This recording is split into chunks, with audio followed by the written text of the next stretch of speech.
नमस्कार, कैसे आप सभी ने नीट एक्सप्रेस में लेक्चर 7 तक देख लिया था। अब आता है लेक्चर 8 जो कि होगा ह्यूमन फिजियोलॉजी। जल्दी इन चैप्टर्स को ख़त्म करते हैं, जो छोटे चैप्टर्स हैं जल्दी ख़त्म कर लेते हैं। यहाँ से क्वेश्चंस बहुत कम पूछे जाते हैं और जो पूछे जाते हैं वो बार बार रिपीटेड होते हैं, ये भी मैं बता दे रहा हूँ, क्योंकि ये सारी फिजियोलॉजी हैं, ये आपको MBBS में भी पढ़ाया जाएगा। ये इंटेलिजेंस चेक करने का तरीका यहाँ का नहीं होता, इसलिए यहाँ पर बहुत कम क्वेश्चन पूछे जाते हैं। अब ऐसा नहीं है कि क्वेश्चन पूछे नहीं जाएंगे, नीट है पूछेगा तो ज़रूर। पाचन एवं अवशोषण।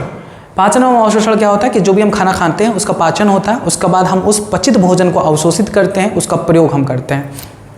हमारे भोजन के मुख्य अवयव क्या हैं, तो यहाँ से भी क्वेश्चन पूछे जा सकते हैं कि भोजन के मुख्य अवयव क्या होते हैं। 3 चीज़ें प्रमुख होनी चाहिए आपके भोजन में। एक तो कार्बोहाइड्रेट होना चाहिए, प्रोटीन होना चाहिए, वसा होना चाहिए। अब यहाँ से भी कभी कभी क्वेश्चन पूछ लेते हैं कि कार्बोहाइड्रेट का काम क्या होता है, प्रोटीन का काम क्या होता है, वसा का काम क्या होता है। तो देखिए, कार्बोहाइड्रेट और वसा, इन दोनों से हमें क्या मिलती है, ऊर्जा मिलती है। अब पूछें कि ऊर्जा किससे ज़्यादा मिलती है, तो आपको वसा से ऊर्जा ज़्यादा मिलती है। ठीक है, ऊर्जा इससे ज़्यादा मिलती है, वसा से ऊर्जा ज़्यादा मिलती है कंपेयर टू कार्बोहाइड्रेट। कार्बोहाइड्रेट से भी हमें ऊर्जा प्राप्त होती है। प्रोटीन का कार्य क्या होता है, तो प्रोटीन हमारे शरीर का निर्माण करती है। अगर हम प्रोटीन नहीं लेंगे तो हम दुर्बल हो जाएंगे, दुबले पतले होंगे या नटुल्ले हो जाएंगे। ठीक है, तो प्रॉपर ग्रोथ के लिए प्रोटीन बहुत ज़रूरी होता है। ये बात हो गई। हमें अल्प मात्रा में विटामिन की भी ज़रूरत होती है।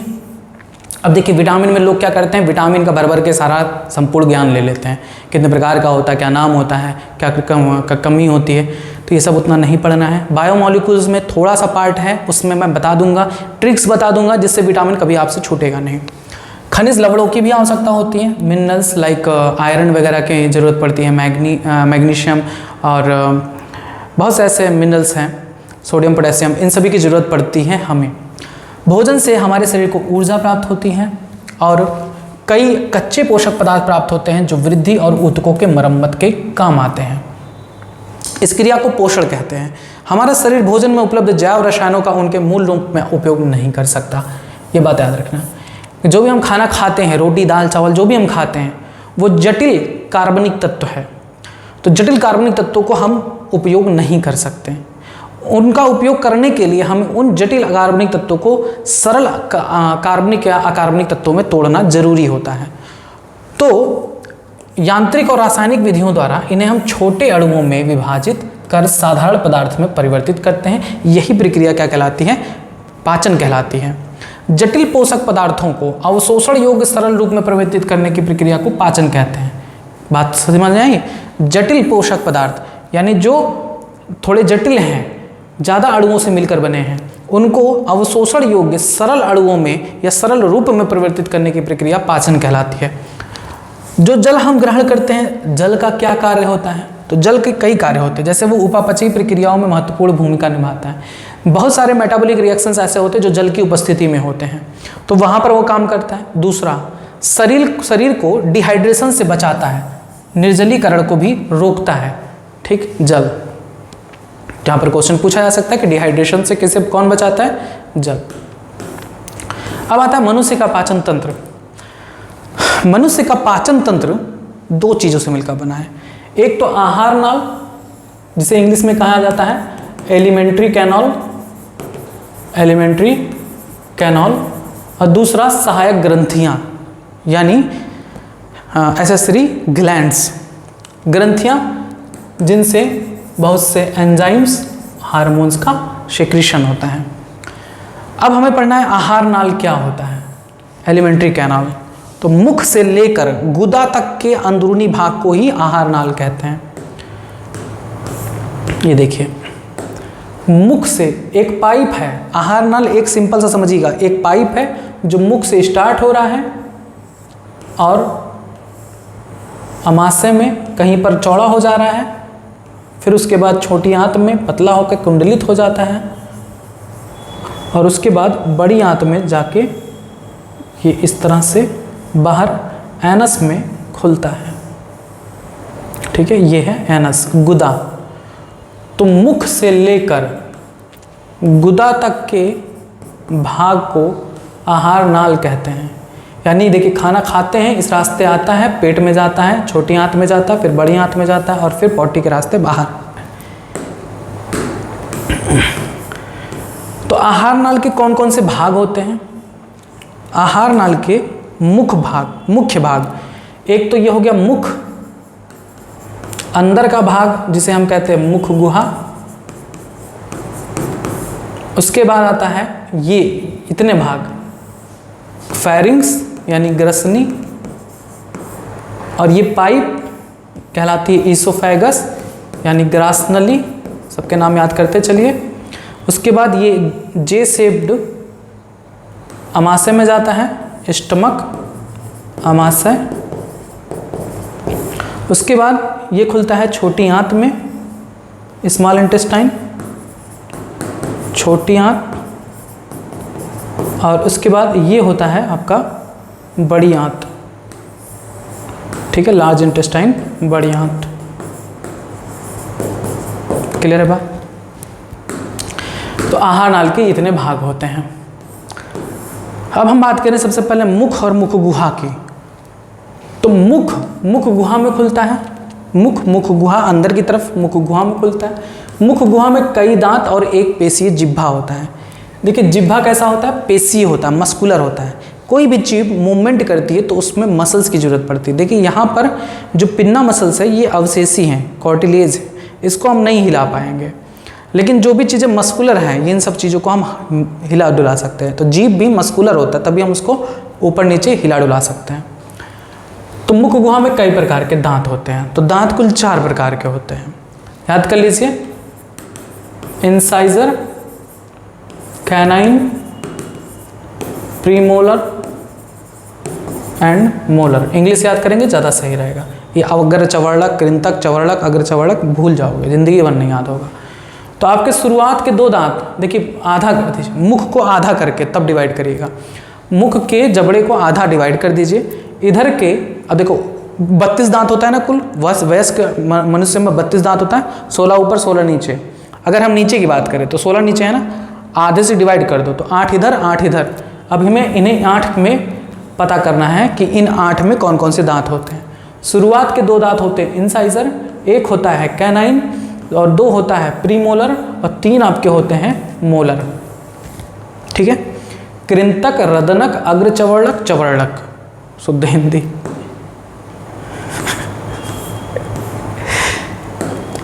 प्रत्येक दांत जबड़े में बने एक सांचे में स्थित होता है। मनुष्य में दांतों की इस व्यवस्था को गर्तदंती कहते हैं। देखो दांत अगर जबड़े में धंसा है, सॉकेट में धंसा हुआ है, तब वो व्यवस्था कहलाती है थीकोडोंट यानी गर्तदंती। अगर आपसे कोई पूछे कि गर्तदंती का मतलब क्या होता है तो आप क्या बताओगे कि दांत जबड़े के सॉकेट में, खांचे में जब व्यवस्थित होता है तो इसे हम गर्तदंती या थीकोडोंट कहते हैं। मनुष्य सहित अधिकांश स्तनधारियों के जीवन काल में 2 तरह के दांत निकलते हैं। एक तो जब हम बचपन में होते, छोटे में होते, तो एक दूध का दांत निकलता है जिसे हम मिल्क टीथ कहते हैं, जो प्रायः गिर भी सकता है, नहीं भी गिर सकता है। तो उसके बाद जो नया दांत निकलता है या वही दांत परिवर्तित होता है परमानेंट टीथ में, स्थायी दांत में। तो हम लोगों के या अधिकांश स्तनधारियों में मनुष्य सहित दांत कितनी बार निकलता है जीवन काल में? 2 बार निकलता है, एक दूध का दांत, दूसरा अस्थायी दांत। तो इस प्रकार जीवन में 2 बार दांत निकलना कहलाता है द्विबारदंती, डाइफायोडोंट, द्विबारदंती, यानी जीवन में 2 बार दांत निकलता है, डाइफायोडोंट कहलाता है। एक जो पहली निकलता है बचपन में वो टेम्परेरी होता है, मिल्क टीथ होता है, जो टूटकर फिर परमानेंट टीथ से कन्वर्ट हो जाता है। वयस्क मनुष्य में कुल 32 दांत होते हैं, जिनकी आपको बता चुके हैं। दांतों की जो व्यवस्था है उसे हम डेंटल फार्मूला के रूप में प्रेजेंट करते हैं। डेंटल फार्मूला के अनुसार वयस्क मनुष्य में, अभी आपने पढ़ा है कि आधा नीचे का जबड़ा हम इधर कर दें तो 2 होते हैं इंसाइजर, 1 होता है कैनाइन, 2 होता है प्रीमोलर, 3 होते हैं मोलर। तो डेंटल फार्मूला जो होता है एडल्ट का वो क्या होता है? 2 1 2 3 बाई 2 1 2 3। नीचे का हो गया, अभी ऊपर का तो गुणे 2 कर दो। तो अब देख लो 2 1 3 3 2 5 5 3 8, 8 ऊपर 8 नीचे, 8 8 ये हो गया। अब 8 दूना 16 और 16 कितना हो गया? 16 ऊपर दांत 16 नीचे, 32 दांत हो गया। बच्चों में दूध का दांत जो होता है वो 20 होता है। अब अगर आपसे कोई पूछे कि बच्चों का डेंटल फार्मूला बताइए, तो बच्चों का डेंटल फार्मूला क्या होता है? 2102/2102, यानी उनमें 2 होता है कैनाइन, सॉरी इंसाइजर, 1 होता है कैनाइन। प्रीमोलर 1 भी नहीं होता, 2 मोलर होते हैं। तो 2 1 3 2 5, 5 इधर 5 इधर, गुणे 2 कर दो, 10 ऊपर 10 नीचे दांत, टोटल 20 दांत होते हैं। ये डेंटल फार्मूला होता है। क्वेश्चन आपका नीट में पूछा गया 2018 में, निम्नलिखित में से कौन से परिभाषिक शब्द मानव दंत विन्यास को वर्णित करते हैं? मानव दंत विन्यास कैसा होता है? एक तो गर्त दंती होता है, दांत जबड़े में धंसा होता है। दूसरा द्विबार दंती होता है, दांत जीवन में 2 बार निकलते हैं। तीसरा विषम दंती, यानी अलग अलग प्रकार के दांत पाए जाते हैं। तो ये आपका सही होगा, गर्द दंती, द्विबार दंती, विषम दंती, ऑप्शन बी। नेक्स्ट देखिए जिह्वा के बारे में। अब देखिए यहाँ पर डिटेल नहीं पढ़ना है, सिर्फ एनसीईआरटी तक सीमित रहना है। जिह्वा स्वतंत्र रूप से घूमने योग्य एक पेशीय अंग है, मस्कुलर ऑर्गन होता है, मसल्स होती हैं जीभ में, जो फ्रेनुलम द्वारा मुख गुहा से जुड़ा होता है। नीट में पूछा हुआ क्वेश्चन कि जीभ किसके द्वारा मुख गुहा से जुड़ा होता है?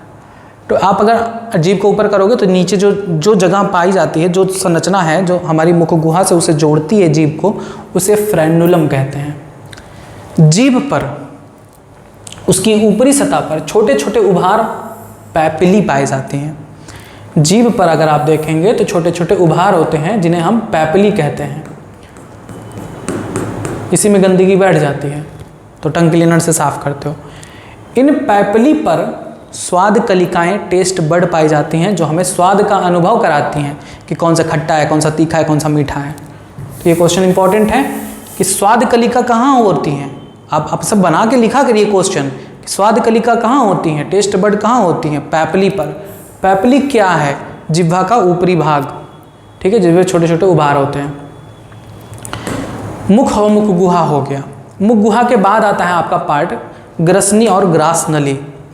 ग्रसनी एक घुमाव है, घुमाव को कहते हैं ग्रसनी। मुख गुहा एक छोटी ग्रसनी में खुलती है, जो वायु और भोजन दोनों का एक ही पथ होता है, क्योंकि इसी में आपका नॉस्ट्रिल भी खुलता है। जो हमारी नाक का छेद है वो भी इसी में आकर खुलता है। मुख से भी जो भोजन आता है वो भी इसी रास्ते से होकर जाता है। तो खाने और सांस लेने दोनों का एक कॉमन पाथ होता है।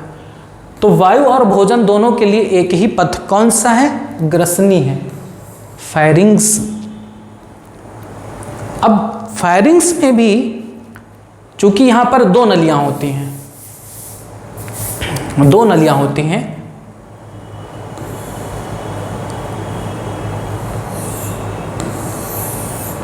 देखिए नाक से एक नली जाती है आगे की तरफ, ट्रैकिया आगे की तरफ होता है, ट्रैकिया नाक से एक नली जाती है, सॉरी एक नली यहाँ पर ट्रैकिया चली गई और एक जाती है फेरिंग से होते हुए ईसोफेगस। अब देखिए नाक से हम सांस लेते हैं तो वो आती है ट्रैकिया के माध्यम से, इसमें जाती है। खाना जो हम खाते हैं वो आती है और जाती है इस नली में। तो हम अगर हम खाना खाएंगे तो इस सांस नली में भी तो जाना चाहिए, तो क्यों नहीं जाता? क्योंकि यहाँ पर एक ढक्कन होता है। श्वास नली के ऊपरी भाग जिसे हम ग्लॉटिस कहते हैं, उस पर एक ढक्कन जैसी संरचना होती है। वो ढक्कन तभी खुलती है जब हवा जानी होती है, खाना जानी होती है तो बंद हो जाती है। तो खाना ईसोफेगस में जाता है, ट्रैकिया में नहीं जा पाता है। तो खाना ट्रैकिया में ना जा पाए इसलिए एक ढक्कन होता है जो उपास्थि का बना होता है, हड्डी का नहीं बना होता है, उपास्थि का बना होता है, जिसे उपास्थि घाटी ढक्कन कार्टिलेजिनस इपीग्लॉटिस कहते हैं। इपीग्लॉटिस कहते हैं, जो भोजन को निगलते समय सांस नली में प्रवेश करने से रोकती है खाने को। क्लियर बात है? तो ग्रास नली एक पतली लंबी नली है जो गर्दन, वक्ष और मध्यपट से होते हुए पश्च भाग में जे आकार के आमाशय में खुलती है। अब देखिए अभी जो फिगर आपको बना के दिखाए थे, होता क्या है कि जो ये ग्रसनी हो गया, ये ग्रास नली हो गया। ग्रास नली जाके हमारे मुख्य आमाशय में खुलता है, ठीक है, आमाशय, ये भाग है आमाशय। तो अमाशय में खुलता है। अमाशय कैसा आकार होता है? अमाशय का आकार जे होता है, उल्टा जे नहीं, जे सही तो है, हाँ जे आकार का होता है, अमाशय में खुलता है। ग्रास नली का अमाशय में खुलना एक पेशीय अवरोधनी गैस्ट्रोइसोफेगल स्फिंक्टर द्वारा नियंत्रित होता है। ये क्या है? तो देखिए यहाँ पर भी दरवाजे पाए जाते हैं, मतलब हम सब समझाने के लिए बोल रहे हैं, दरवाजा वाजा मत बोल देना, उसे स्फिंक्टर बोलते हैं। जैसे ये ईसोफेगस है ना, ग्रास नली, तो ग्रास नली से जब खाना आता है तो ये नहीं होता कि सीधे ही अमाशय में चला जाए, यहाँ पर एक ऐसे दरवाजे टाइप का होता है जिसे कपाट कहते हैं, कपाट भी नहीं कहेंगे, उसे अवरोधनी कहते हैं, जिसका नाम है गैस्ट्रोइसोफेगल स्फिंक्टर। जब खाना आता है तो ये खुल जाता है, अंदर चला जाता है और फिर ये बंद हो जाता है। अब खुद सोचो भाई, खाना खाते हो तो कहाँ गया? पेट में गया। अगर हम पकड़ के आपका टांग उल्टा कर दें, अपने आप खाना निकल आएगा बाहर।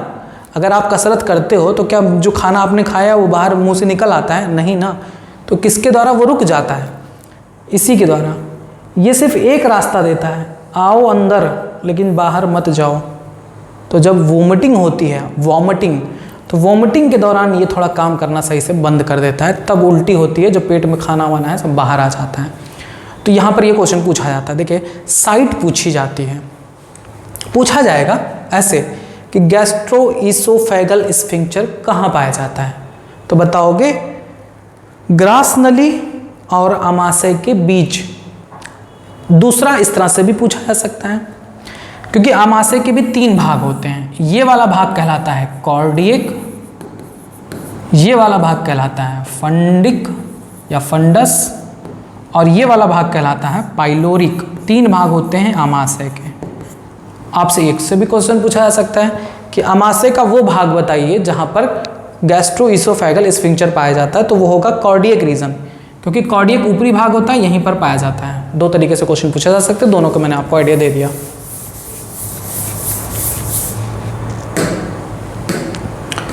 हो गया कहाँ तक? हाँ, अमाशय के 3 भाग आपने पढ़ लिया, कॉर्डियक, फंडिक और पाइलोरिक। देखिए ये हो गया आपका कॉर्डियक रीजन, ये आपका हो गया फंडिक रीजन, और ये हो गया आपका पाइलोरिक रीजन। तो जो कॉर्डियक रीजन देख रहे हैं यहीं पर होती है वो अवरोधनी, कौन सा? Gastro-oesophageal sphincter. कहाँ इसोफेगस कहाँ खुलता है? ग्रास नली कहाँ खुलता है? ग्रास नली अमाशय के कॉर्डियक भाग में खुलता है। तो ये सब क्वेश्चन ऐसे घुमा फिरा के आपसे पूछेंगे कि कॉर्डियक भाग में कौन खुलता है? तो कॉर्डियक भाग में ग्रास नली खुलता है। पाइलोरिक भाग में कौन खुलता है? तो पाइलोरिक भाग में छोटी आंत खुलता है। छोटी आंत के भी 3 रीजन होते हैं, ड्यूडेनम, जेजुनम, इलियम। तो ये जेजुनम जो पहला स्थान होता है, जेजुनम खुलता है। तो ऐसे भी क्वेश्चन पूछ सकते हैं कि स्टमक का पाइलोरिक रीजन कहाँ खुलता है? तो बताओगे पाइलोरिक रीजन स्मॉल इंटेस्टाइन के ड्यूडेनम में खुलता है, ग्रहणी में। पाइलोरिक भाग पाइलोरिक छिद्र द्वारा छोटी आंत के ग्रहणी भाग में खुलता है। आ गया ना, ग्रहणी मतलब ड्यूडेनम रीजन, ड्यूडेनम। अमाशय का ग्रहणी में निकास जठर निवंगन पाइलोरिक स्फिंक्टर द्वारा नियंत्रित होता है। अब देखिए ये यहाँ पर जो दरवाजा है उसे क्या कहते हैं? गैस्ट्रो इसोफेजियल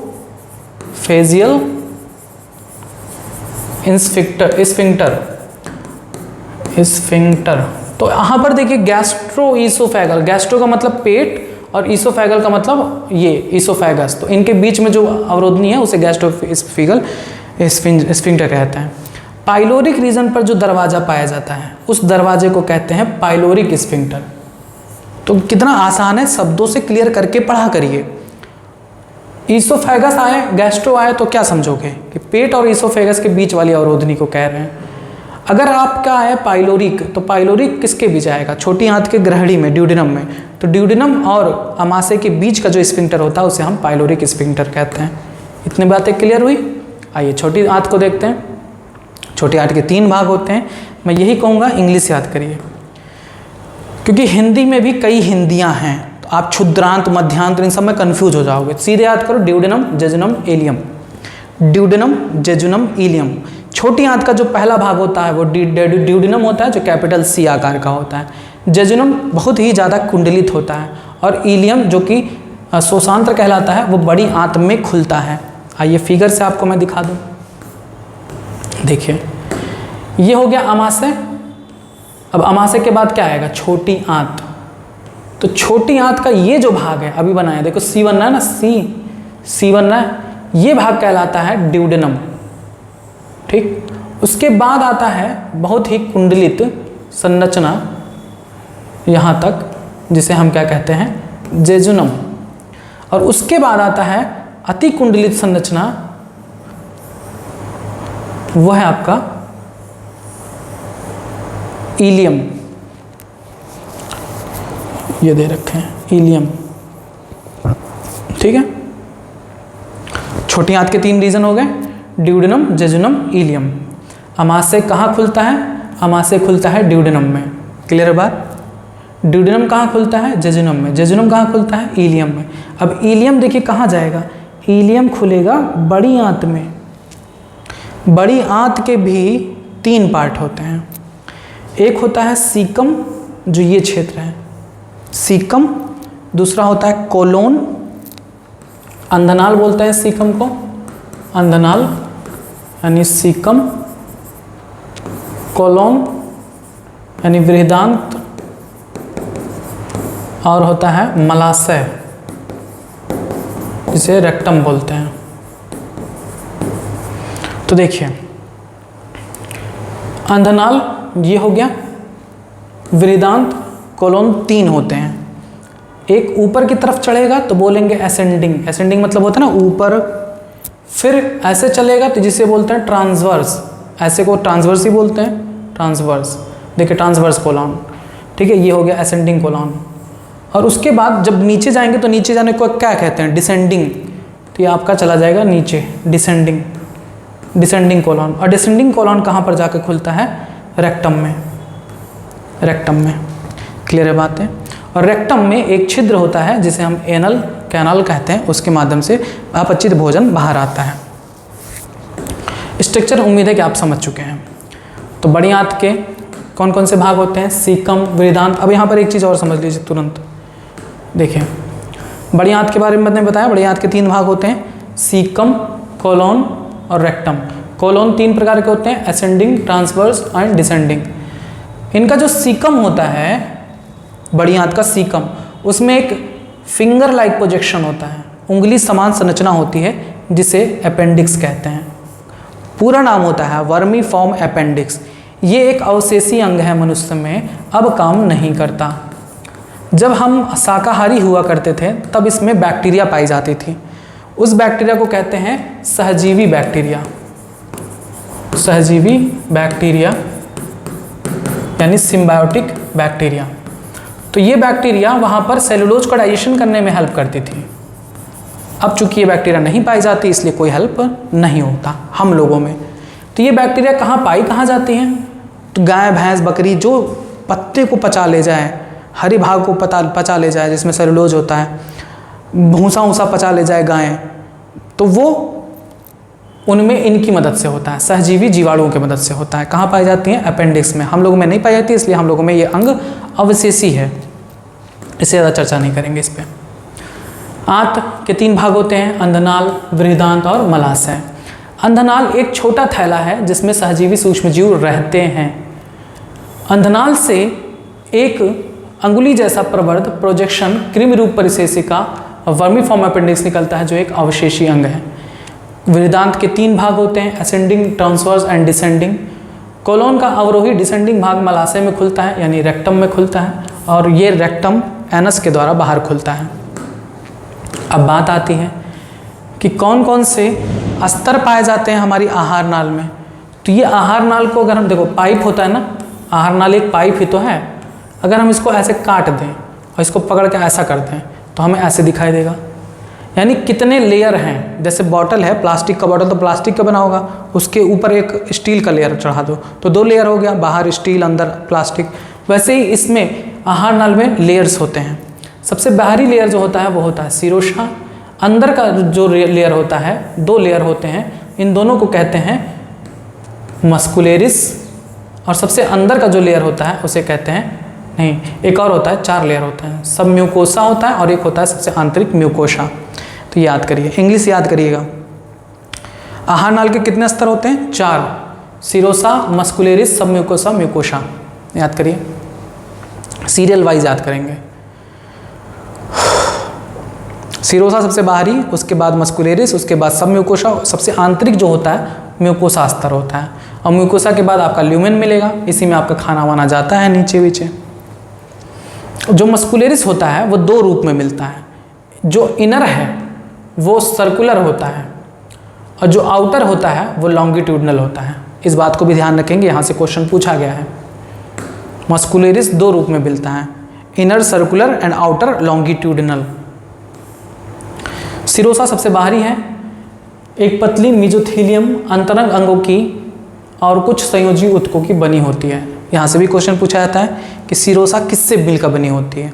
तो सीरोसा बनी होती है अंतरंग अंगों की उपकला और कुछ संयोजी ऊतकों से, जिन्हें हम यहाँ पर मेसोथेलियम बोलते हैं। मस्कुलेरिस के बाद में, मस्कुलेरिस प्रायः आंतरिक वर्तुल यानी इनर जो होते हैं वो सर्कुलर होते हैं और आउटर जो होते हैं वो लॉन्गिट्यूडनल होते हैं। ये क्वेश्चन भी बनता है, पूछा भी गया है। इसके अलावा एक ऑब्लिक लेयर, मसल लेयर भी पाई जा सकती है कुछ जगहों पर।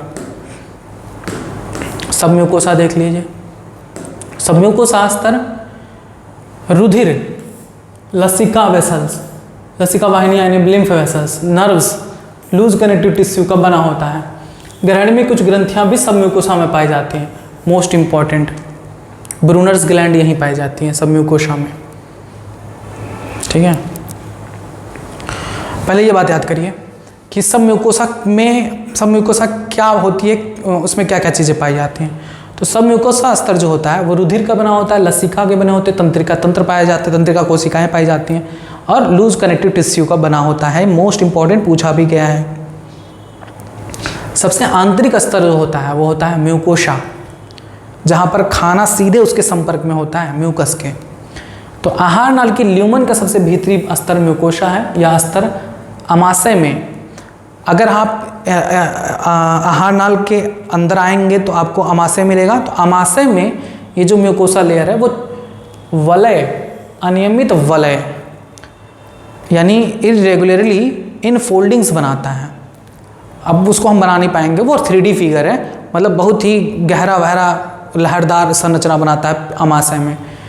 और छोटी आंत में वही अंगुली नमा प्रवर्ध बनाता है, ऐसे छोटे छोटे प्रवर्ध बनाता है जिन्हें विलाई कहते हैं, रसांकुर। इन विलाई में भी ऐसे छोटे छोटे संरचनाएं होती हैं जिन्हें सूक्ष्म विलाई कहते हैं। रसांकुरों की सतह पर असंख्य सूक्ष्म प्रवर्ध होते हैं जिन्हें सूक्ष्मांकर माइक्रोविलाई कहते हैं। मोस्ट इंपॉर्टेंट पॉइंट है, 1000 बार पूछा है। क्यों पाए जाते हैं ये विलाई और माइक्रोविलाई? इससे भोज्य पदार्थ पचने के बाद जो सरल पदार्थ होते हैं उनके अवशोषण की सतह बढ़ जाती है, 600 गुना बढ़ जाती है। ठीक है, अब जो माइक्रोविलाई होती है वो ब्रूस बार्डर जैसा दिखाई देता है। ये क्वेश्चन पूछा गया है नीट में कि छोटी आंत में ब्रूस बार्डर जैसी संरचना क्या होती है। तो वो क्या होती है, रसांकुरों पर सूक्ष्म अंकुर यानी माइक्रोविलाई की संरचना ही ब्रूस बार्डर जैसी दिखाई देती है, एकदम ब्रूस की तरह दिखाई देती है। रसांकुरों एवं सूक्ष्मांकुरों के कारण छोटी आंत का जो अवशोषण क्षेत्र है वो 600 गुना बढ़ जाता है। ये क्वेश्चन पूछा गया है कि छोटी आंत में रसांकुर और अंकुरों का क्या महत्व है। तो इनसे अवशोषण तल का सतह बढ़ जाता है। रसांकुरों में केशिकाओं का जाल फैला होता है और एक बड़ी लसिका वाहिनी भी होती है जिसे हम लैक्टियल कहते हैं। मोस्ट इंपॉर्टेंट पॉइंट कि लैक्टियल्स किसे कहते हैं, यहीं सबसे क्वेश्चन आपके बनते हैं ज़्यादातर। रसांकुरों में यानी इन माइक्रोविलाई में अगर आप देखेंगे तो इनमें लैक्टियल्स होती हैं, लसिका वाहिनी पाई जाती है जिन्हें हम लैक्टियल्स कहते हैं।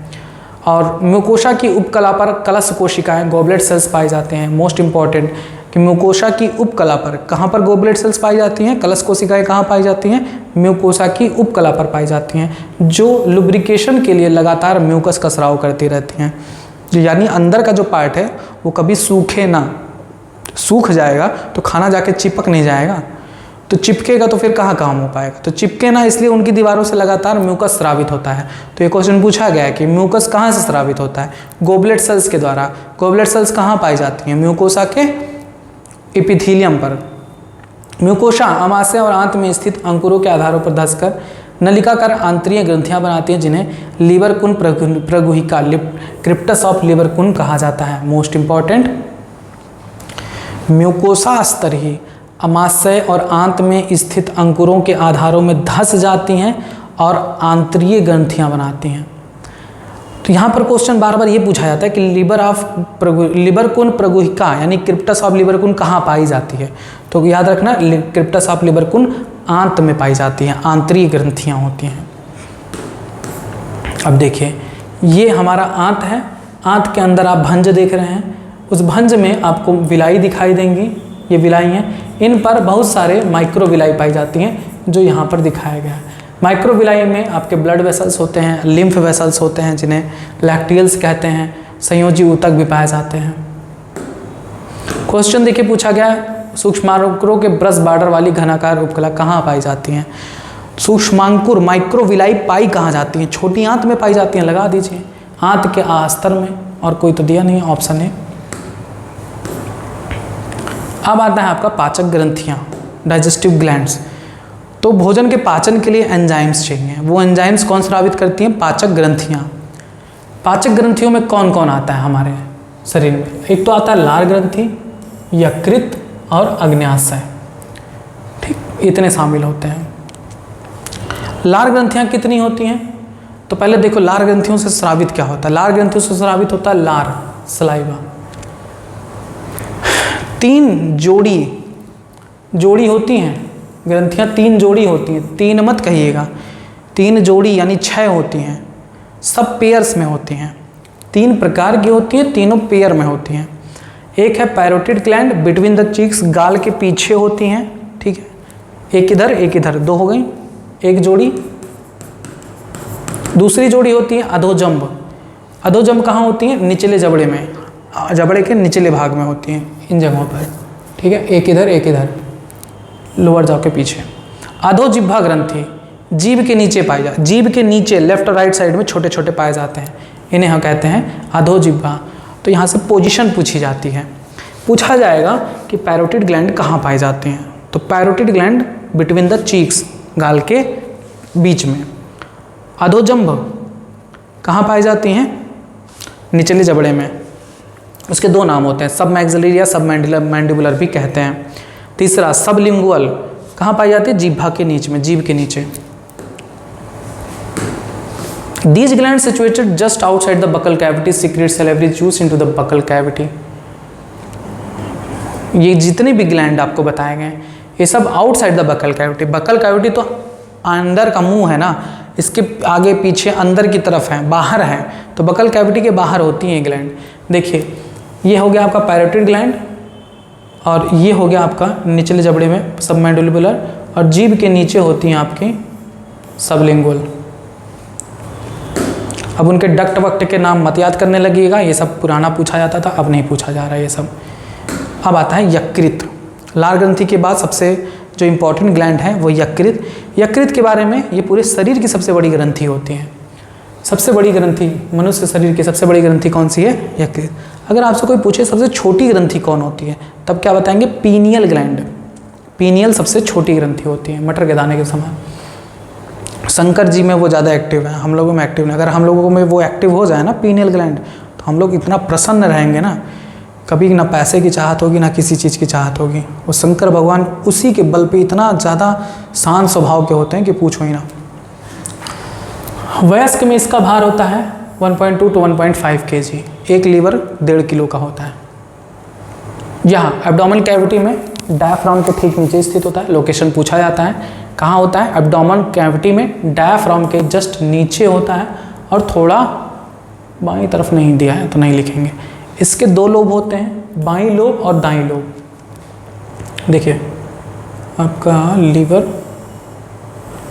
एक ये भाग होता है और दूसरा ये भाग, ऐसे लीवर होता है।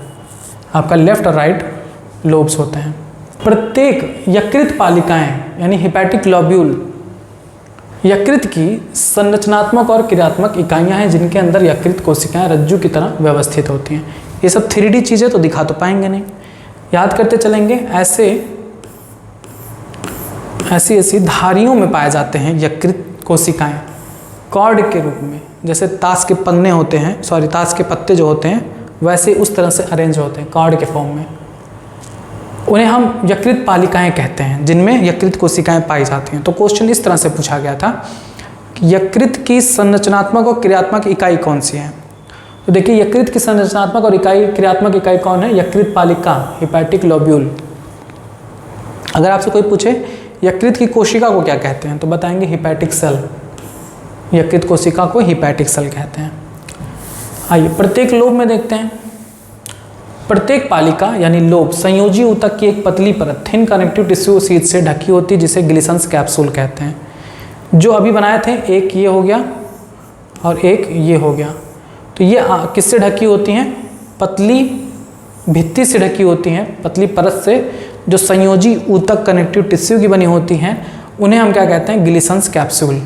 तो यह ज़्यादातर मिलान में दिया जाता है। दे देंगे, पूछेंगे, कहेंगे कि ग्लिसन्स कैप्सूल कहाँ पाए जाते हैं? तो यकृत में पाए जाते हैं। यकृत कोशिकाओं हिपैटिक सेल से किसका स्राव होता है? मोस्ट इंपॉर्टेंट, यकृत पित्त रस का स्राव करता है। जो पित्त रस है कौन स्राव करता है? यकृत कोशिकाएं स्रावित करती हैं। इन यकृत कोशिकाओं को हिपैटिक सेल्स कहते हैं। इनसे एक डक्ट निकलती है जिसे हम हिपैटिक डक्ट कहते हैं। उन हिपैटिक डक्ट के माध्यम से जो पित्त है वो निकल कर आकर पेशीय थैली, जिसे हम पित्ताशय गॉल ब्लैडर कहते हैं, इसमें आकर जमा होती है। यकृत के नीचे एक बल्ब जैसी संरचना होती है जिसे हम गॉल ब्लैडर पित्ताशय कहते हैं। यकृत कोशिकाएं पित्त रस का स्राव करती हैं, जो उस गॉल ब्लैडर में जाकर इकट्ठा होती हैं, सांद्रित होती हैं। तो ये भी क्वेश्चन पूछा गया है कि यकृत से पित्त निकलता है, वो कहाँ जाकर सांद्रित होता है?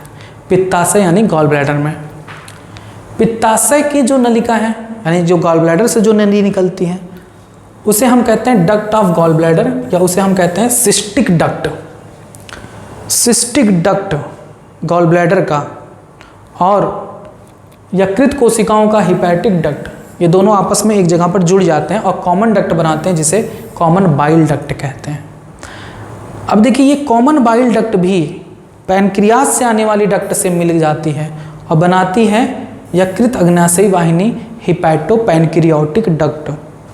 सब बड़ा कन्फ्यूज़न है ना, ये सब डिटेल पढ़ना पड़ता है तब जाके समझ में आएगा। अभी आपको सिर्फ थोड़ा बहुत मैं बता रहा हूँ, और बाकी आप डिटेल पढ़ना चाहें तो चैप्टर नंबर 16 क्लास 11 में पढ़ सकते हैं, वो भी अपलोड हो चुका है, मतलब बहुत पहले ही पढ़ सकते हैं। अब इसकी अवरोधनी को क्या कहते हैं? इसकी अवरोधनी को कहते हैं स्फिंक्टर ऑफ ऑडी। आओ फिगर में बता देते हैं, समझ लो। यह है आपका यकृत के नीचे होती है ऐसे बल्ब जैसी संरचना, ये कहलाती है गॉल ब्लैडर, पित्ताशय। होगी यकृत से निकलती है सिस्टिक डक्ट। क्या निकलती है? सिस्टिक डक्ट, जिससे निकलता है बाइल, और ये बाइल इसके डक्ट से, गॉल ब्लैडर के डक्ट से मिल जाता है। क्या बनाता है?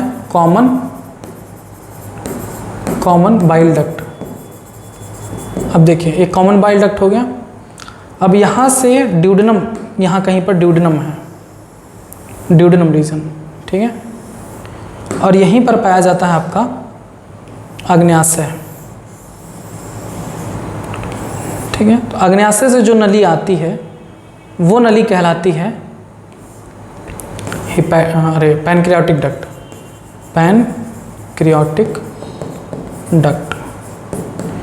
पैनक्रियाटिक डक्ट और कॉमन बाइल डक्ट आपस में मिल जाते हैं और ये बनाते हैं कॉमन बाइल डक्ट, जो खुलता है ड्यूडेनम में, ठीक है। ये क्या कहलाता है? अब क्या कहलाएगा? हिपैटो, यानी यकृत का हिपैटो, पैनक्रियाज का पैनक्रियाटो। तो क्या कहलाएगा? Hepato pancreatic duct. ये डक्ट कहलाता है हिपैटो पैनक्रियाटिक डक्ट, जो ड्यूडेनम में खुलता है। क्वेश्चन देखें, अब यहाँ पर जो दरवाज़ा होता है जो इसको छोटी आंत के ड्यूडेनम में खुलने को रोकता है, उसे कहते हैं स्फिंक्टर ऑफ ऑडी। तो आप पूछेगा स्फिंक्टर ऑफ ऑडी कहाँ पाई जाती है? देखिए 2021 में पूछा हुआ है, कहाँ पाई जाती है? यकृत अग्न्याशयी वाहिनी और गृहिणी संधि के बीच। हिपैटो पैनक्रियाटिक डक्ट और ये गृहिणी है, इनके बीच में पाई जाती है। Option number A. देखिए ये 3D फिगर है, ये आपका लीवर हो गया, उल्टा बना दे रहे थे हम, लीवर हो गया।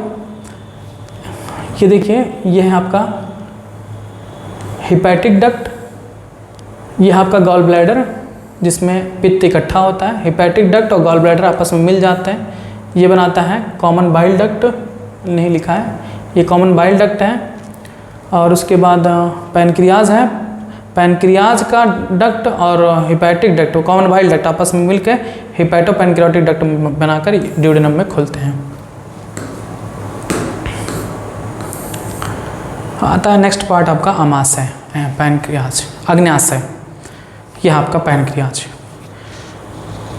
पैनक्रियाज कहाँ खुलता है? सी आकार के ग्रहणी के बीच स्थित लंबी ग्रंथि होती है या एक मिश्रित ग्रंथि होती है। मोस्ट इंपॉर्टेंट पॉइंट जो सबसे ज़्यादा पूछा जाता है वो ये, मिश्रित ग्रंथि का उदाहरण बताइए। तो मिश्रित ग्रंथि का एकमात्र उदाहरण अग्न्याशय है। मिश्रित ग्रंथि कौन सी ग्रंथि होती है? ऐसी ग्रंथि जिसमें जो अंतःस्रावी भी होती हैं और बहिस्रावी भी होती हैं। अंतःस्रावी का मतलब होता है ऐसी ग्रंथि जो अपने स्राव को सीधे रक्त में छोड़ती है।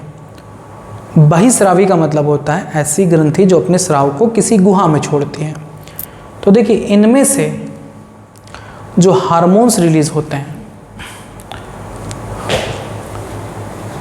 अंतःस्रावी, जो बहिस्रावी ग्रंथि है और अंतःस्रावी, देखिए अंतःस्रावी कहाँ गया यार, अंतःस्रावी भाग, अंतःस्रावी भाग है, उनसे हार्मोन्स इंसुलिन और ग्लूकेगॉन सिक्रीट होता है। ये हार्मोन है, तो हार्मोन किसी गुहा में नहीं छोड़े जाएंगे, रक्त में छोड़े जाते हैं। तो ये हार्मोन का स्राव करता है जो रक्त में छोड़े जाते हैं। फिर इनका जो बहिस्रावी भाग है वो एंजाइम्स सिक्रीट करता है जिसे हम क्षारीय अग्न्याशय स्राव कहते हैं। अल्कलाइन पैनक्रियाटिक जूस वो आकर इस ग्रहणी में निकलता है खाने को पचाने के लिए। इस बात को ध्यान रखिए, याद करते चलिए सब। अब आता है भोजन का पाचन। भोजन का पाचन कैसे शुरू होता है, क्या क्या चीज़ें होती हैं, किसमें वो कन्वर्ट होता है। भोजन का पाचन यांत्रिक और रासायनिक विधियों के द्वारा होता है। मैकेनिकल प्रोसेस भी होते हैं और कुछ केमिकल प्रोसेस भी होते हैं। मुख गुहा के दो कार्य होते हैं, यानी हमारे इस मुख गुहा के बकल कैविटी के दो कार्य होते हैं। एक तो भोजन को चबाता है, दूसरा निगलने का काम करता है, यानी हम खाते हैं तो चीज़ें निगलते हैं। जो मुख गुहा में लार होती है, लार की मदद से दांत और जिह्वा भोजन को अच्छी तरह से चबाने और मिलाने का कार्य करती हैं।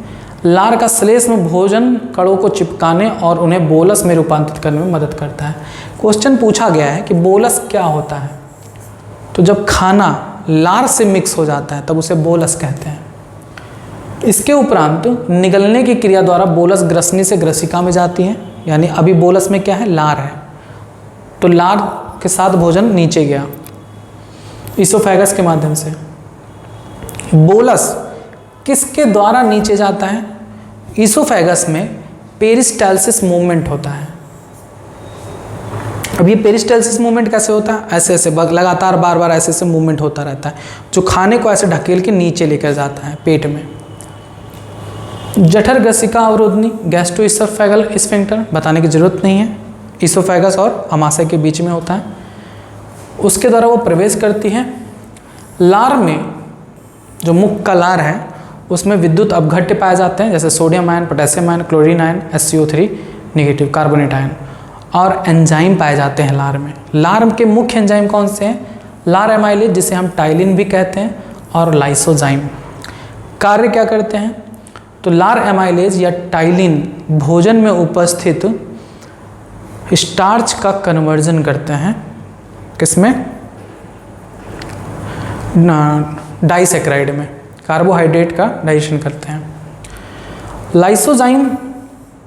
लाइसोजाइम एक एंजाइम है जो भोजन में आए हुए जीवाणुओं वगैरह को मारता है। पाचन की रासायनिक प्रक्रिया मुख गुहा में कार्बोहाइड्रेट को जल अपघटित करने वाले एंजाइम टाइलिन या लार एमाइलेज की सक्रियता से प्रारंभ होती है। लगभग 30% स्टार्च इसी एंजाइम की सक्रियता, यानी लार का pH पूछा जाए तो 6.8 होता है, द्वारा द्विशर्करा माल्टोज में अपघटित होती हैं। क्वेश्चन बड़ा पॉपुलर है, भोजन का पाचन सर्वप्रथम कहाँ शुरू होता है? तो भोजन का पाचन सर्वप्रथम मुख गुहा में शुरू होता है, क्योंकि मुख गुहा में जो लार होती है वो भोजन का पाचन शुरू कर देती है। भोजन में उपस्थित स्टार्च 30% स्टार्च कन्वर्ट हो जाता है डाइसैकेराइड माल्टोज में। ये सब बातें याद रखेंगे। किस में कन्वर्ट होता है माल्टोज स्टार्च? माल्टोज में। कौन सा एंजाइम के माध्यम से? लार एमाइलेज, सलेवरी एमाइलेज, या जिसे हम टाइलिन कहते हैं, उसके माध्यम से। जो लार में लाइसोजाइम है वो क्या करता है? भोजन के साथ आए हुए जीवाणुओं के संक्रमण को रोकता है। इस रिएक्शन को याद रखेंगे। स्टार्च लार एमाइलेज के द्वारा माल्टोज में कन्वर्ट हो जाता है। पीएच होता है लार का 6.8। नेक्स्ट, अमाशय में पाचन। अमाशय में जो म्यूकोसा स्तर है उसमें जठर ग्रंथियां, गैस्ट्रिक ग्लैंड्स पाई जाती हैं। ये क्वेश्चन बन सकता है कि अमाशय का जो जठर ग्रंथियां कहाँ पाई जाती हैं? म्यूकोसा स्तर में। ग्रंथियों में मुख्य रूप से 3 प्रकार की कोशिकाएं पाई जाती हैं। ये तो बहुत ही इंपॉर्टेंट है, याद करना पड़ेगा। जठर ग्रंथि में 3 मुख्य प्रकार की कोशिकाएं पाई जाती हैं। एक होती हैं श्लेष्मा ग्रेवा कोशिकाएं, जो लगातार म्यूकस का स्राव करती हैं, जो लुब्रिकेट करता है, भोजन को चिपकने से बचाता है, सरकाते रहता है। पेप्टिक और चीफ सेल्स, जिससे प्रोटीन को डाइजेस्ट करने वाला प्रो एंजाइम पेप्सिनोजन का स्राव होता है। अब यहाँ पर आपको फंसा सकते हैं, कहेंगे कि पेप्सिनोजन से प्रोटीन का डाइजेशन होता है या नहीं? तो कहेंगे नहीं, पेप्सिनोजन निष्क्रिय अवस्था में होता है, ये कार्य नहीं करेगा। पेप्सिनोजन जब हाइड्रोक्लोरिक एसिड के संपर्क में आता है तो वो सक्रिय रूप पेप्सिन में कन्वर्ट होता है, तब वो काम करेगा, प्रोटीन का डाइजेशन करेगा।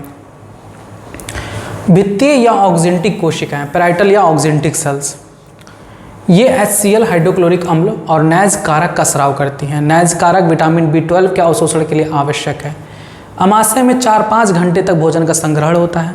अमाशय की पेशीय दीवार के संकुचन द्वारा भोजन अम्लीय जठर रस से पूरी तरह से मिल जाता है, जिसे काइम कहते हैं। जब भोजन लार से मिलता है तब उसे बोलस कहते हैं। जब भोजन HCl से मिल जाता है तब उसे काइम कहते हैं। इस बात को भी ध्यान रखेंगे। जो प्रो एंजाइम पेप्सिनोजन है वो HCl के संपर्क में आने से सक्रिय एंजाइम पेप्सिन में परिवर्तित हो जाता है, जो अमाशय का प्रोटीन अपघटनीय एंजाइम होता है। पेप्सिन ही प्रोटीन को डाइजेस्ट करता है, ठीक है।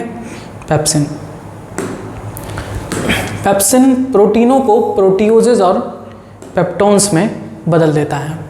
जठर रस में उपस्थित श्लेष्म एवं बाइकार्बोनेट, अब देखिए जठर रस में जो श्लेष्म है और जो बाइकार्बोनेट आयन है, श्लेष्म उपकला म्यूकोजल एपिथेलियम के स्नेहन का काम करते हैं, लुब्रिकेशन का, और अत्यधिक सांद्रित HCl से उसकी रक्षा भी करते हैं, ठीक है। जठर रस में उपस्थित श्लेष्म बाइकार्बोनेट श्लेष्म उपकला के स्नेहन, श्लेष्म उपकला, हाँ ठीक है, पेट में ही अमाशय की बात की जा रही है।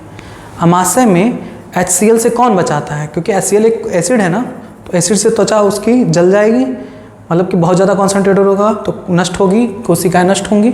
तो उस HCl के दुष्प्रभाव से कौन बचाता है? तो लगातार जो म्यूकस सिक्रीट होता रहता है सेल्स के द्वारा, उससे कौन से सेल्स?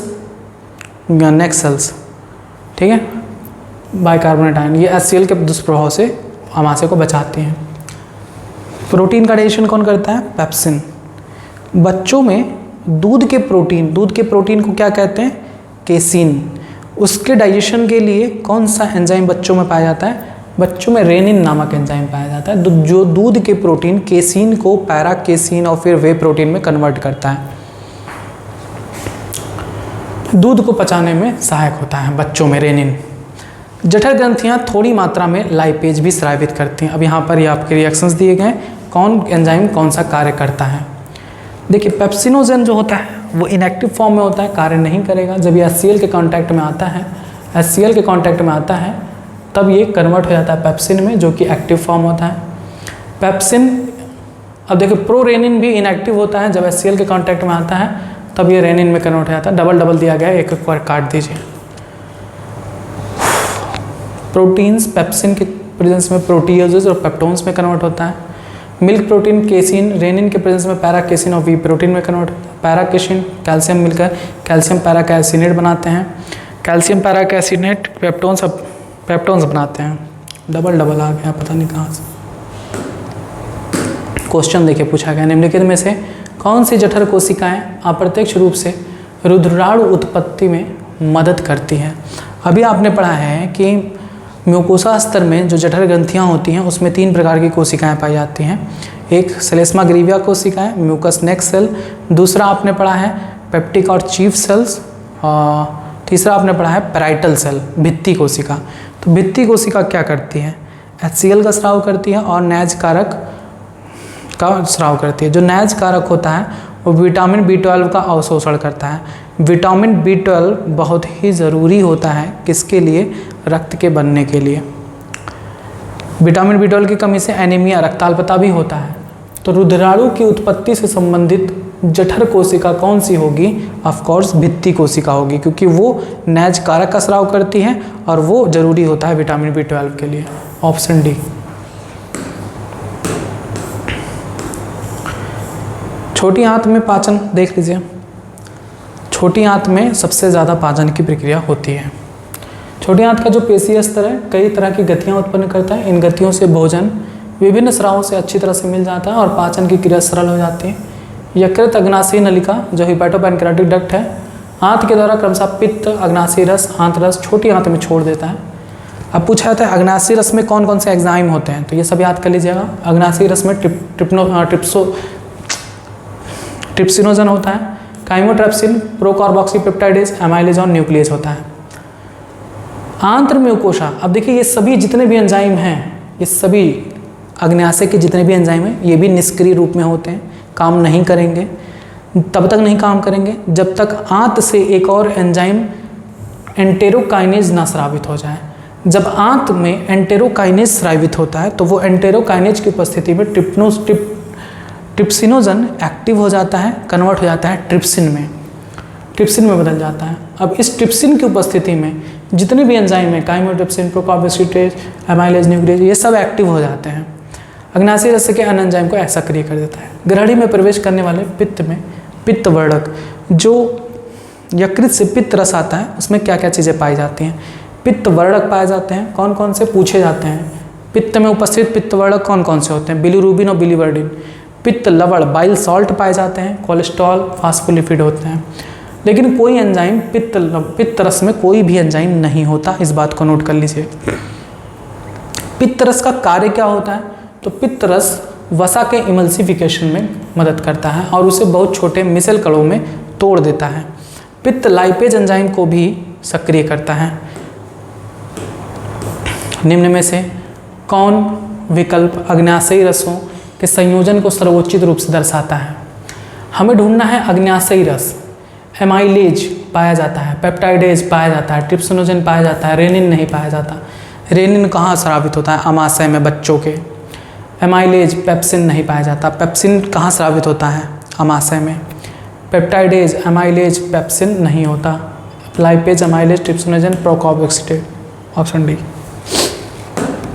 नेक्स्ट, एंटेरोकाइनेज किसको बदलने में सहायता करता है? एंटेरोकाइनेज अग्नाशयी रस को सक्रिय रूप में यानी ट्रिप्सिनोजन को ट्रिप्सिन में बदलने में काम करता है। ट्रिप्सिनोजन को ट्रिप्सिन में। Option B. आंत्र श्लेष्मा उपकला। अब आंत में क्या क्या चीज़ें होती हैं देखिए। आंत्र श्लेष्मा उपकला में गोबलेट सेल्स पाई जाती हैं जो श्लेष्म का स्राव करती हैं, पहले भी पढ़ चुके हैं। म्यूकोसा के ब्रुश बॉर्डर कोशिका यानी जो सूक्ष्मांकुर वगैरह हैं, ब्रुश बॉर्डर कोशिकाएं, और जो गोबलेट सेल्स हैं, ये दोनों मिलकर आपस में मिलकर आंत्र रस सक्कस एंटेरिकस का स्राव करते हैं। Most important point, succus entericus होता क्या है? आंतरीय रस को सक्कस एंटेरिकस कहते हैं। दूसरा इंपॉर्टेंट पॉइंट, सक्कस एंटेरिकस का स्राव कौन करता है? सक्कस एंटेरिकस का स्राव म्यूकोसा के ब्रश बॉर्डर कोशिका और गोबलेट कोशिका मिलकर करती है। सब क्वेश्चन पूछेगा। सक्कस एंटेरिकस यानी आंत का रस, इंटेस्टाइनल जूस, क्या पाए जाते हैं? Enzymes, glycosidase, डाइपेप्टिडेज, एस्टेरेज, न्यूक्लियोसिडेज। अभी आपने पढ़ा है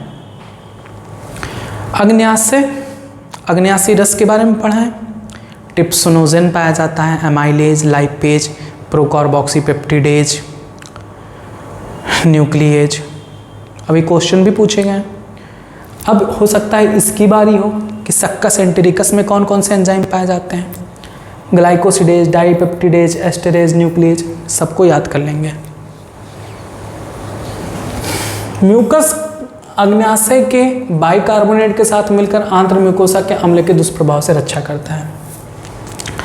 आंत की जो म्यूकोसा स्तर है उसको HCl के प्रभाव से कौन बचाता है, तो क्या बताएंगे, म्यूकस अग्न्याशय के बाइकार्बोनेट के साथ मिलकर, म्यूकस और अग्न्याशय से स्रावित होने वाला बाइकार्बोनेट ये दोनों मिलकर आंत्र के म्यूकोसा स्तर को HCl के दुष्प्रभाव से बचाते हैं तथा एंजाइमों को सक्रियता भी प्रदान करते हैं। उसके लिए क्षारीय माध्यम pH 7.8 तैयार करते हैं।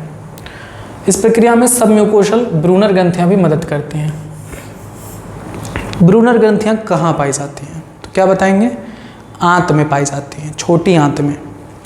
ब्रूनर ग्रंथि कहाँ, किस स्तर में पाई जाती हैं, सब म्यूकोसा स्तर में। आंत में पहुंचने वाले काइम में उपस्थित प्रोटीन, प्रोटियोज और पेप्टोन का आंशिक अपघटित प्रोटीन अग्न्याशयी रस के प्रोटीन अपघटन एंजाइम के रूप में क्रिया करते हैं।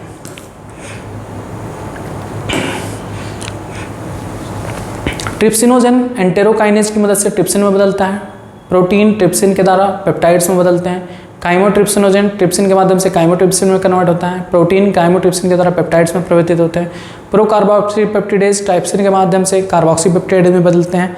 पेप्टाइड्स कार्बोक्सी पेप्टाइडेज के माध्यम से डाइपेप्टाइड्स और अमीनो एसिड में बदल जाता है।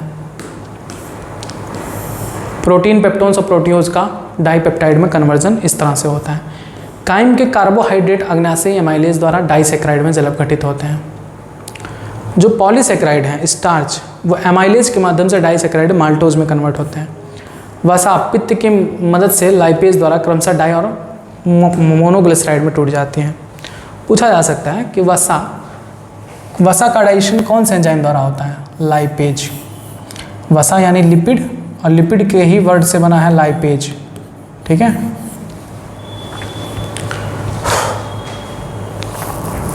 अग्न्याशयी रस के न्यूक्लियस एंजाइम, क्रियाधार के नाम पर ही एंजाइम का नाम रखा जाता है। देखो न्यूक्लिक एसिड को कौन डाइजेस्ट करेगा, न्यूक्लिएज, लास्ट में ए या सी एज लगा दो, एंजाइम बन जाता है।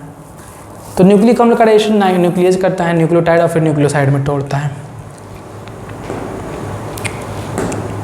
आंत्र रस के एंजाइम उपर्युक्त अभिक्रियाओं के अंतिम उत्पादों को पाचित कर अवशोषण योग्य सरल रूप में बदल देते हैं।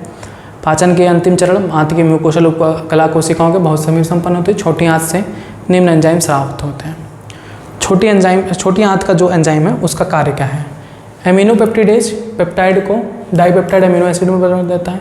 डाइपेप्टाइड को डाइपेप्टाइडेज अमीनो अम्ल में, ये जो डाइपेप्टाइड है, जो सबसे सरलतम अणु है ना वो प्रोटीन का, वो होते हैं अमीनो अम्ल। स्टार्च कार्बोहाइड्रेट का जो सबसे छोटे अणु होते हैं ग्लूकोज। माल्टोज भी ग्लूकोज में, लैक्टोज भी ग्लूकोज में, सुक्रोज भी ग्लूकोज में। माल्टेज को माल्टेज, आइसोमाल्टेज को आइसोमाल्टेज, लैक्टोज को लैक्टेज, सुक्रोज को सुक्रेज एंजाइम कन्वर्ट करता है इन सब चीज़ों में। न्यूक्लियोटाइड को न्यूक्लियोटाइडेज, न्यूक्लियोसाइड को न्यूक्लियोसाइडेज और डाइमोनोग्लिसराइड को लाइपेज। ऊपर वर्णित जैव वृहत अणुओं के पाचन की क्रिया आंत के ग्रहणी भाग में संपन्न होती है। इस तरह निर्मित सरल पदार्थ छोटी आंत के मध्यांत, इस तरह निर्मित सरल पदार्थ छोटी आंत के मध्यांत्र, जेजुनम और क्षुद्रांत भागों में अवशोषित हो जाते हैं। अपचित और अनावेशित जो भाग होते हैं वो बड़ी आंत में चले जाते हैं। सक्कस एंटेरिकस का संदर्भ क्या है, तो अभी आपने पढ़ा कि सक्कस एंटेरिकस क्या है, आंतरीय रस को कहते हैं। Option A. अब आता है बड़ी आंत। बड़ी आंत में कोई महत्वपूर्ण पाचन की क्रिया नहीं होती, इस बात को नोट कर लीजिए। तो बड़ी आंत का कार्य क्या होता है, कुछ खनिजों, जल और औषधि का, मेडिसिन का अवशोषण होता है। श्लेष्म का स्राव जो अपचित उत्सर्जी पदार्थों, कणों को चिपकाने में मदद करते हैं। चिपकाने और स्नेहन होने के कारण उनका बाह्य निकास आसान बनाता है। अपचित और अवशोषित भोजन को मल कहते हैं, जो अस्थायी रूप से मल त्यागने से पहले मलाशय में रहता है। जितनी भी एक्टिविटीज़ होती हैं, जठरांतरीय पथ की जितनी भी क्रियाएं हैं, डाइजेशन, एब्जॉर्प्शन, कौन सा सिक्रीट होगा एंजाइम, कौन सा हार्मोन सिक्रीट होगा, सारे के सारे न्यूरल और हार्मोनल कंट्रोल में होते हैं। क्वेश्चन पूछा जा सकता है कि जठरांतरिक पथ की क्रियाओं का नियंत्रण किसके माध्यम से होता है? तो दो, न्यूरल और हार्मोनल कंट्रोल। भोजन के भोज्य पदार्थों को देखने, उनकी गंध मुख गुहा नली में उपस्थित लाल ग्रंथियों को स्राव को उद्दीपित करता है। जैसे हम मान लो जलेबी देखते हैं तो मुंह में पानी आने लगती है। पानी क्या? लार होता है, तो लार को एक्टिवेट करता है। इसी प्रकार जठर और आंतरीय स्राव भी तंत्रिका संकेतों से उद्दीपित होती हैं। यानी जब हम खाना खाते हैं तो तंत्रिका संकेत देती हैं कि अब आप आंतरीय रस, जठर रस, इन सभी का सिक्रीशन करिए। आहार नाल की विभिन्न भागों की जो पेशियों की सक्रियता है, यानी जो मस्कुलर एक्टिविटी है, मूवमेंट वगैरह, ये सभी कौन नियंत्रण करता है? स्थानीय और केंद्रीय तंत्रिका तंत्र यानी सेंट्रल नर्वस सिस्टम द्वारा नियमित होता है। हार्मोनल नियंत्रण के अंतर्गत जठर और आंतरीय म्यूकोसा से निकलने वाले हार्मोन पाचक रसों के स्राव को नियंत्रित करते हैं।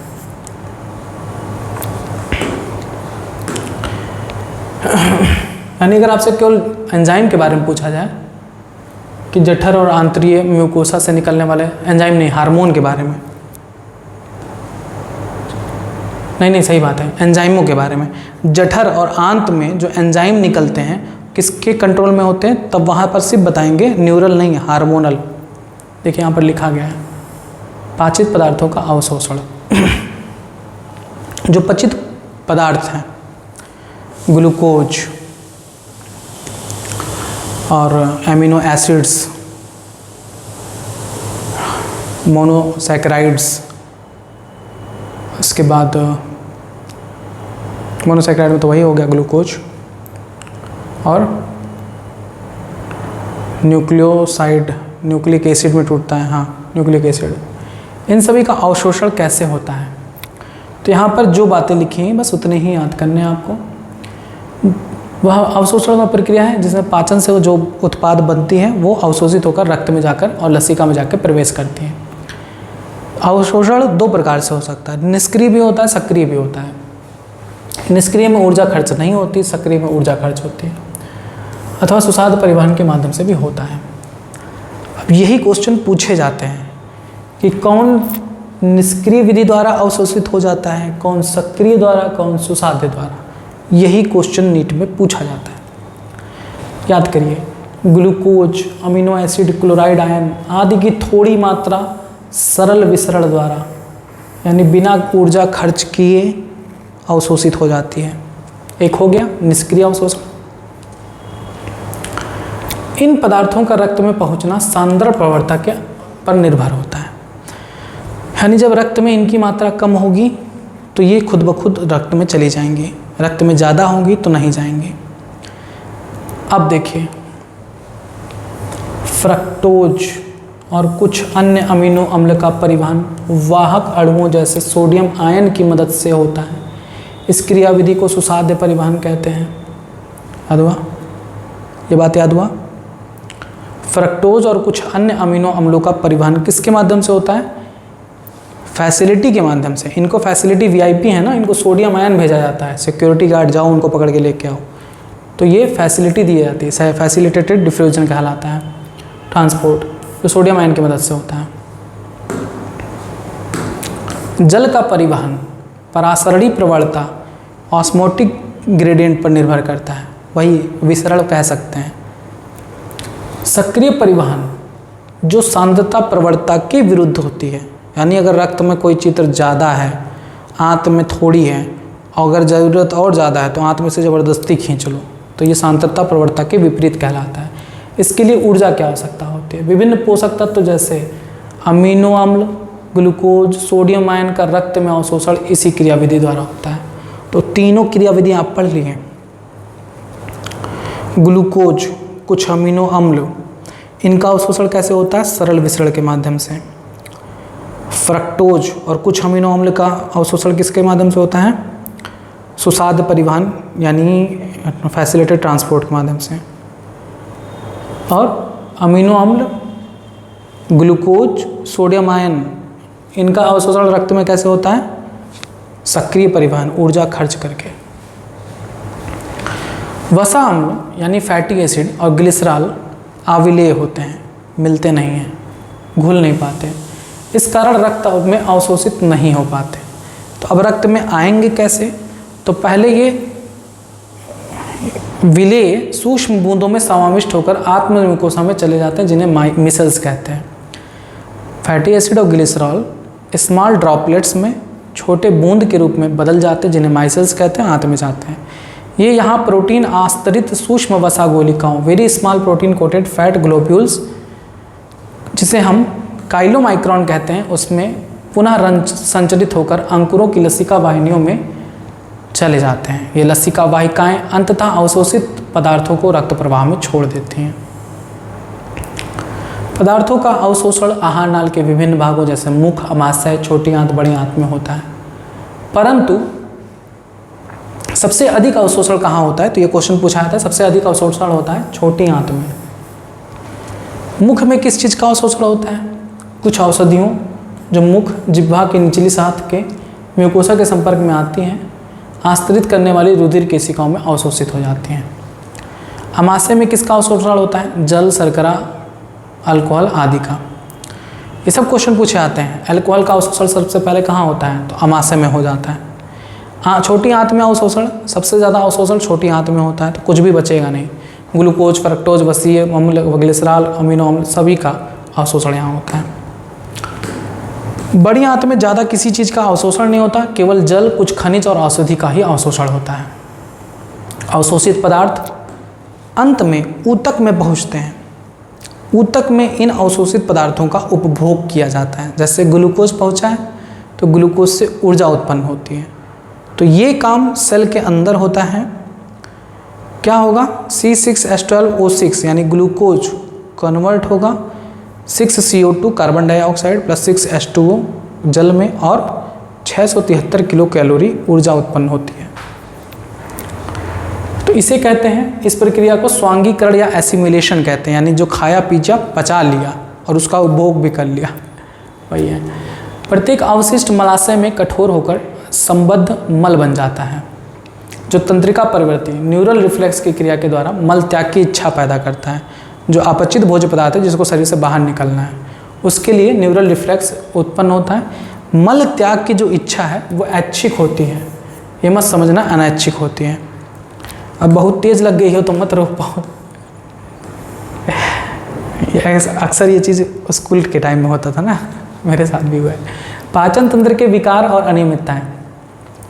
पाचन तंत्र में कोई भी गड़बड़ी होती है तो उससे रोग उत्पन्न होता है। जैसे सबसे पहला कुपोषण जनित रोग। अगर हम कोई भी खाना खा रहे हैं, अगर उसमें प्रोटीन की कमी है, तो प्रोटीन की कमी से जो रोग होता है वो कहलाता है क्वासियोरकर। प्रोटीन की कमी से होने वाला रोग है क्वासियोरकर।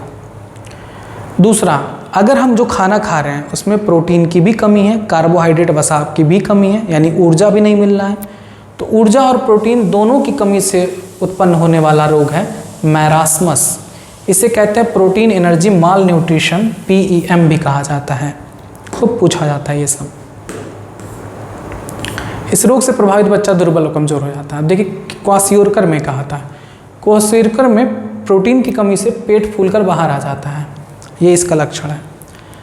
और इसमें देखिए प्रोटीन और ऊर्जा दोनों की कमी से शरीर पूरा सिकुड़ उकुड़ गया है, बुढ़ापा नजर आ रहा है, तो ये है मैरास्मस डिजीज। उसके बाद आता है कॉन्स्टिपेशन, कब्ज। कब्ज कब बनता है? जब मलाशय में मल रुक जाए, आंत द्वारा सारे जल का अवशोषण हो जाता है, जिससे मल कठोर हो जाता है, फंस जाता है, जिससे आंत की गतिशीलता अनियमित हो जाती है, उसे कब्ज कहते हैं। गैस्ट्रोएंटेराइटिस, आंत्र नलिका में जीवाणुओं, विषाणुओं के संक्रमण से होने वाला ये सामान्य रोग है, इसे आंत्रशोथ भी कहा जाता है।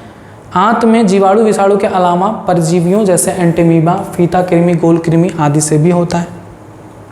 नेक्स्ट, प्रवाहिका, डायोरिया। आंत्र की असामान्य गति की बारंबारता व मल का अधिक पतला हो जाना, लूज मोशन हो जाना, सीधी बात, इसे कहते हैं डायोरिया। इसमें भोजन व जल का अवशोषण की क्रिया प्रभावित होती है। उसके बाद आता है वमन, वोमिटिंग। यह आमाशय में संग्रहित पदार्थों के मुख से बाहर निकलने की क्रिया है।